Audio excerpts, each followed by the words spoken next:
I'm very happy to bring out folks who made this film, producer Lindsey Collins and director Andrew Stanton.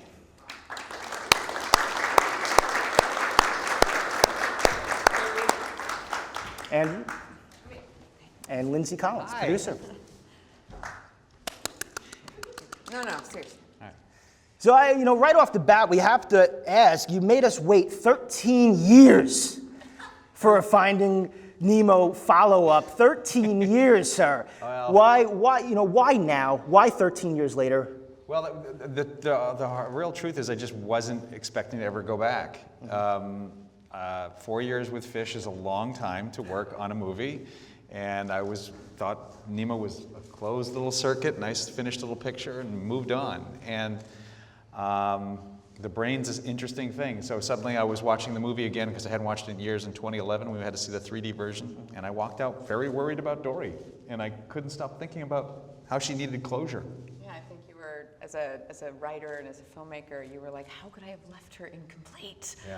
So it started bugging him, and then we kept it to ourselves for a while. Yeah. And then when we felt like you really wanted to do it, we kind of went to John Lasseter and was like, so we have this idea. Yeah. And Because turns out he was okay with it. Once you say finding anything, they're going to want to make it. So. Yeah. So. Hi guys, great job. Wanted to ask you a little bit about the themes of this film in terms of kind of the emotional beats and the whole just keep swimming and the shells and so forth. Can you talk a little bit about that, hitting those emotional beats and coming up with those ideas for the film? Well, I always knew that the film was going to be about her accepting herself, that it was going to be under the tent of self-acceptance. It was the specificity of that it took a long time to really, really nail down what exactly are we saying about that.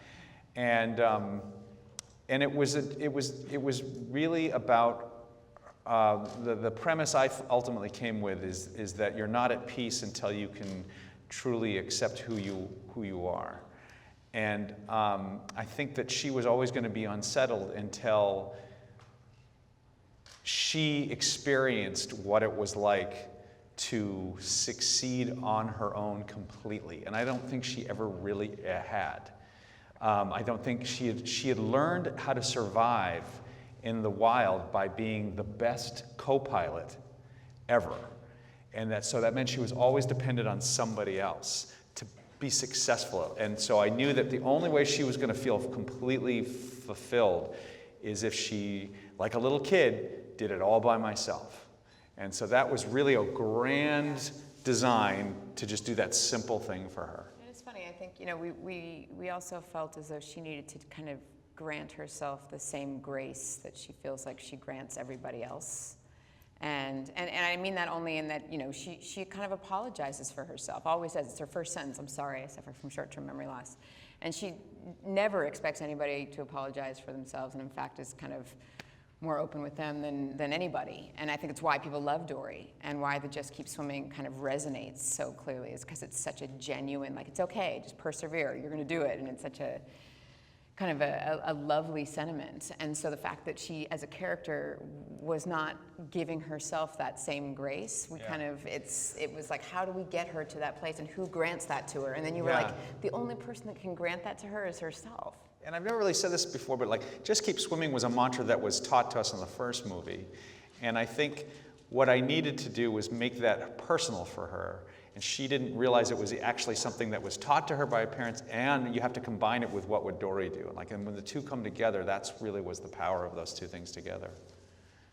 I want to ask about the music in the film. It's very simple, it's very elegant. Thomas Newman's score is beauteous. Yeah.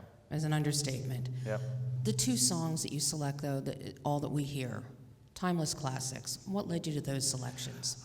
It was sort of thematic to just the first movie. There was, I think, we were under a little pressure to put a song for marketing reasons at the end of Finding Nemo. And I really didn't want the movie to suddenly be tainted with this sort of sellout quality to it. And so I suggested this pre-existing song that I had heard Robbie Williams do of Beyond the Sea, and I just felt like it was an old classic. But it had a very modern sort of appreciation for it, and it just fit. It just kind of fit. And so fortunately we were able to get the rights. And that sort of set kind of a bar or a tone for the next movie. I felt like we should do the same. And You always wanted Unforgettable. I always wanted Unforgettable. It just was always at the end of the movie. Like, was who? Yeah, it was just who was going to sing it, and then the Louis Armstrong song was, honestly, I already had a Louis Armstrong song in Wall-E, and I was like, well, really, should I really go there again? But the funny thing is that my co-director Angus MacLean had come up with that song, and it was so funny. And we tried all these other songs, and it just lost its humor. It was not funny. It's that voodoo of comedy that, like, suddenly that idea plus Louis Armstrong was funny. So. And it's just, I think it was the genuine, like this slow-mo, overly dramatic kind of Thelma and Louise like moment combined with this. And that song, in a weird, now that I think about it, that Louis Armstrong, What a Wonderful World, it's kind of Dory. It's just like, it's just so unabashedly hopeful. Yeah. And then Sia. So we ended up with Sia, who did a fantastic job with Unforgettable. Yes, right here. Who were your favorite? Did you have a favorite of the side characters? I know, that's such a tough question because you try to put everything into each character so that they really stick. And it's great that there's a debate. Like, that's great. I think that I've spent the most time with Hank because he had such a deep role. I was telling Ed O'Neill, like, you're the Dory of this movie. You're the sidekick of this movie. And it's so funny. We recorded with him for like 2 or 3 sessions. And then maybe we'd worked with him for a year, and we were finally showing a clip of it at D23 last year. And he goes, Andrew, come here, in the green room. And I go, what? And he goes, this is a big character. And I go, yes, it's a big character, Ed. Yeah, you got a big. It's like, didn't you read the script when we sent it to you? I don't think he really got how influential Hank is in the movie and how appealing he is. So I think it's simply because of Trench Time spent with him that I think he stands out. But I love all of them so much. I mean, Bailey and Destiny.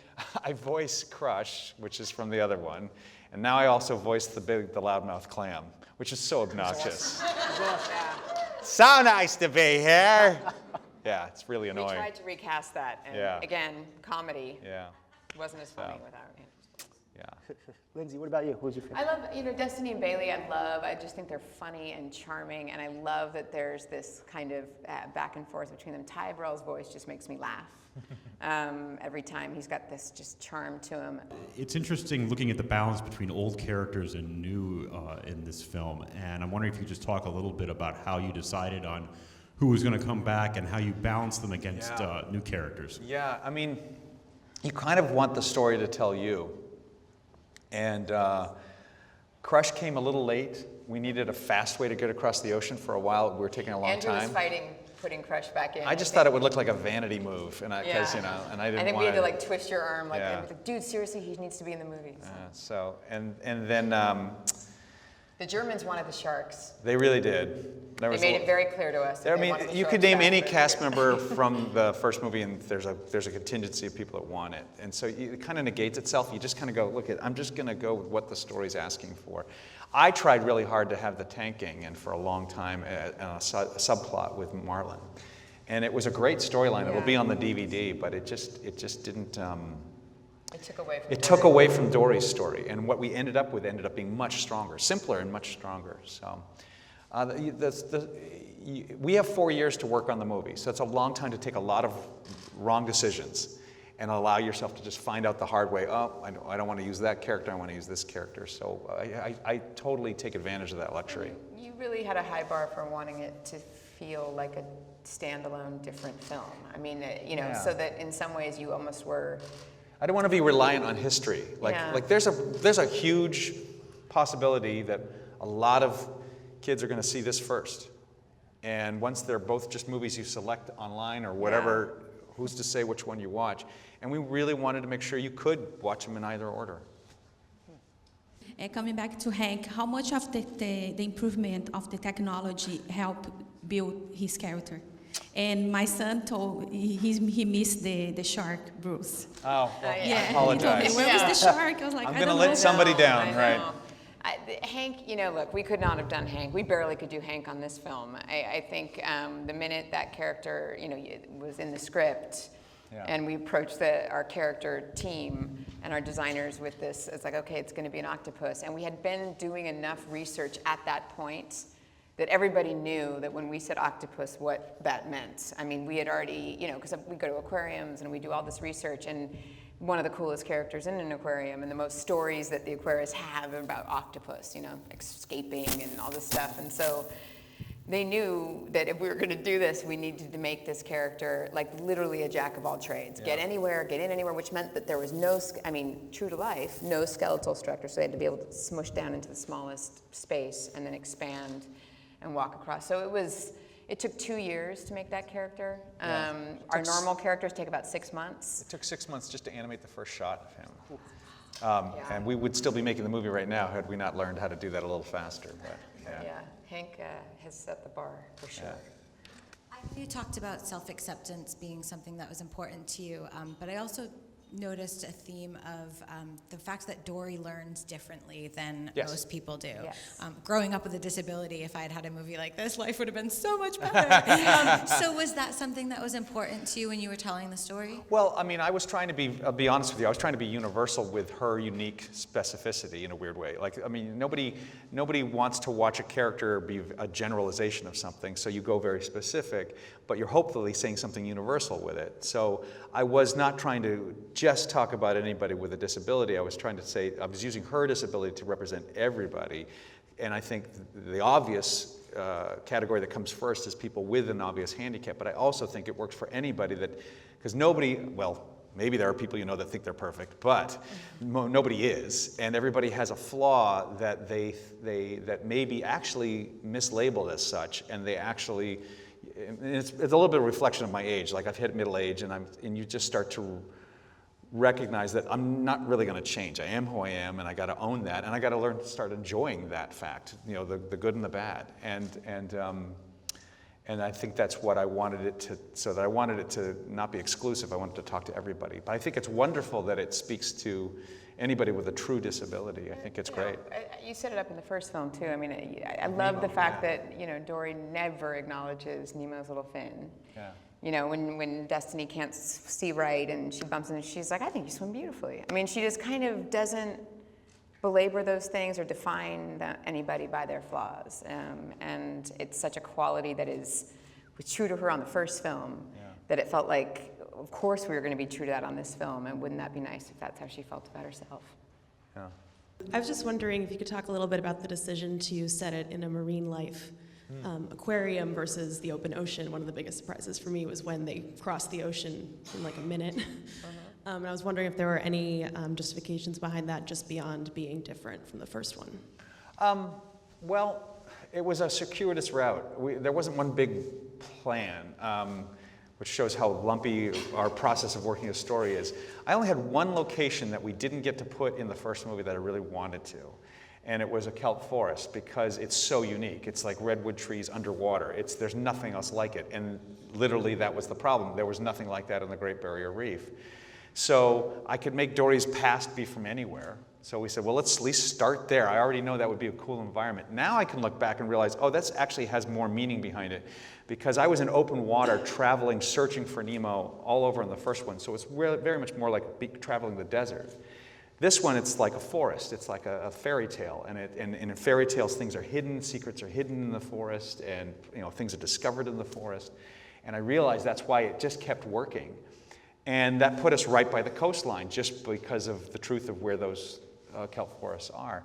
And then once we started to look back at this, unintentional breadcrumb trail of Dory's, like she knows how to speak English, read, and she knows how to speak whale, and she's just got this odd, eclectic, knowledge of stuff, and said, I think she has to be around humanity. I think she has to have just seen some of the most bizarre stuff. We loved being able to explain some of that, because you never had to in the first film. You just kind of took it, and you're like, oh, great. I mean, but now the fact that we had this opportunity to kind of, is there some explanation for why she knows and does the things she does? In an early past, there was a moment where she was at the glass revisiting her exhibit, and everything she'd ever said had an association on the wall, like Kaiser Soze at the end of Usual Suspects. It was like, Sea Monkey Has My Money, like little thing. There was just like all these weird, like Natural Blue. There was like just all these things, and it was funny in the moment, but it was so reliant that you were like an expert on the first movie that we just didn't use it. It's funny. But the more we delved into just like, we knew about the Monterey Bay Aquarium. We're very authoritative on the California coast because of where we are. it all just started to work. It brought in all these new species. It brought in sort of, we could be at the ocean, but right inland with people, and it's just started to really work. And then once it found the theme of rescue, rehabilitation, and release, which really was this subtle arc of her character, it just all fit like a glove, and we just stayed there. So that was the short answer. And you mentioned that, I can't help but think of Sigourney Weaver, and I'm just like, why Sigourney Weaver? Sigourney Weaver. Well, she's sort of the David Attenborough of this country, right? She has to do all, she does all these narrations for nature and things like that, and she's the voice of the planetarium show at the Academy of Sciences. San Francisco, you know? So I thought, how funny would that be? First of all, I mean, obviously her voice is soothing and smart, and then her name is so specific. Yeah. And so we put it in really, truly, which we do a lot, like, because we screen this film so many times, and it's all internal. We put a lot of jokes knowing full well that joke will never see the light of day, just because it makes us laugh, and we're like, it's totally inappropriate, and it's never going to see the light of day. And that was one of those jokes. We were like, well, just put Sigourney Weaver in there, and so, because it'll get a laugh. And then it got a laugh, and then it kind of, the next screening, it kept getting a screening, and we kept saying it more and more. And then literally we waited until the last minute, because we were like, at some point somebody's going to be like, this is too weird, you have to take it out. And they didn't. And so finally we were like, I think they're going to let us keep it in. And so then we called Sigourney, and Andrew was like, these kids are going to know your name in a way that nobody knows your name.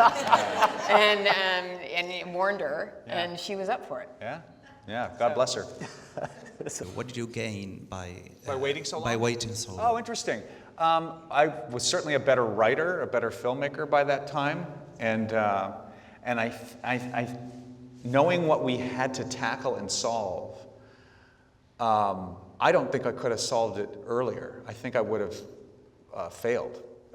It took, I honestly can say I was paired with the smartest writer, the smartest co-director, the smartest head of story, the smartest editor, the smartest producer, and we were all constantly banging our heads against the wall trying to solve this movie without giving up for 3.5 years. And it was a very recalcitrant story. It just kept giving us little inches of gain, but never the full answer. And I don't think I could have solved this movie any sooner. So I'm kind of glad it came then, you know, in that sense. Some of the voice casting seems almost counterintuitive. Could you talk about casting Ed O'Neill, a kind of everyman, as your octopus character? Also Eugene Levy, a comic actor, playing a very straight role. Yeah. You know, I would never think they're counterintuitive. Not to be counter to your counterintuitive comment, but everybody in this cast that was new was my first choice. And that's the one real great perk, and the one easy thing about this film was because it was the sequel to a hit, they'd answer your phone calls. And they all said yes when you asked for them to play a role. And I always pictured Diane Keaton and Eugene Levy as the parents. And in the original version of this film, as we were trying to write it early, they all had short-term memory loss. And I highly recommend you never do that, because it was the most annoying scenes, and it was frustrating. But I thought, I could see Diane Keaton with this sort of Annie Hall-esque kind of like flightiness, and I could see Eugene Levy with this absent-minded kind of dad, and they're both very sweet and loving. But when I took away the short-term memory loss, they were still so appealing that you could kind of see how Dory came from the two DNAs of those people. I mean, like, Eugene, I always see as this optimistic, there's not a kind of snarky bone in his body, and there isn't one in Dory's either. Yeah. And so you kind of see that, or Jenny's, neither, there's no snark to their humor or to their love. And so it's like that genuine kind of spirit is in Dory. And then I made this Freudian connection with an interview earlier today, and I never put it together. It's like, Eugene's a little in the same camp as Albert Brooks. They're kind of from the same tribe a bit, but they're like slightly different flavors. So I bet you she felt very comfortable being around Marlon because it reminded her of Dad. Yeah, there you go. That's probably why they stuck together for so long. And then Ed O'Neill, God, you can tell that we are big fans of Modern Family when we were casting this movie, because Ed O'Neill to us, was always the perfect casting for this, because he is so kind of gruff. But you can hear the heart of gold. But you never doubt that kind of if you just get past there, that is a squishy octopus. Yeah, that's a softie. It's a squishy, squishy octopus underneath that shell. Where does Idris Elba? Idris Elba, for me, stole a lot of scenes. My blatant thing is that I just wanted a Wire reunion. And I knew Dominic, and I was like, look, can I get you and Idris in the same room together just so I can witness a Wire reunion? And no, I didn't ask that, but like, I did secretly hope for that. But I also love the idea that they're in this country, and maybe some others, people don't know they're British. They can do American accents so well that they fool everybody. I think maybe it's known now by everybody. But I just love them just being themselves, being mates. And there's something, I couldn't explain it. It's just the voodoo of comedy. To this day, I haven't tried to rationalize it. I just thought, okay, you're in international waters. They can be whatever nationality you want. Just make them lazy Brits. Just make them lazy Brits on a rock. And it was funny. I don't know. Brits on a rock. It was amazing. It's the name of a pub somewhere in England. Lazy Brits on a rock. Round of applause, please. Andrew Stanton.